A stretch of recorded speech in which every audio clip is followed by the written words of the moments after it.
as a friend of Australia, I think it's important for Australians to grasp a few critical points.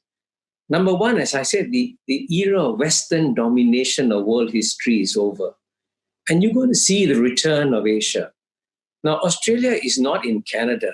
Australia is in Asia. Now, as if all your neighbors have begun to carefully, gradually adjust to this new world that is emerging, and you insist on not changing or adapting to your new geopolitical environment, you will be creating problems for yourself. And, there's some iron laws of geopolitics. In fact, many of them are spelled out in John Mearsheimer's book, The Great Delusion. And I would say one of the iron laws of geopolitics is never pull the tail of a tiger. And at a time when the tiger is already angry and lots of people are throwing stones at this tiger, you decide at that point in time to pull the tail of the tiger.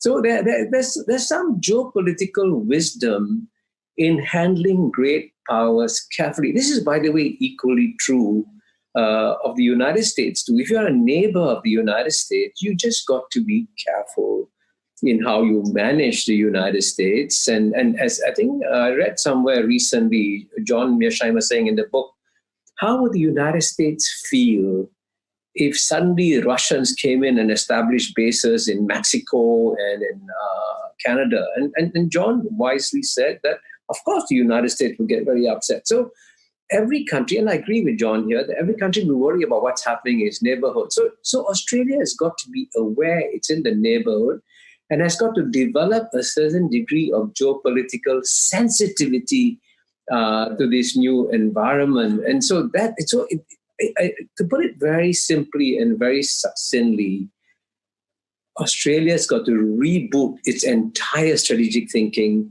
and decide how it's going to adapt to a new world.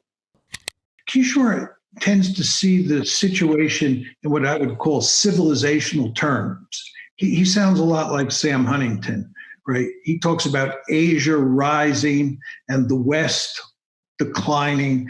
And it's as if Asia were this unified entity. And that's just not the case at all. The Japanese live in mortal fear of the Chinese. And both the Japanese and the Chinese, the last time I checked, are in Asia. The Indians are worried silly about the rise of China.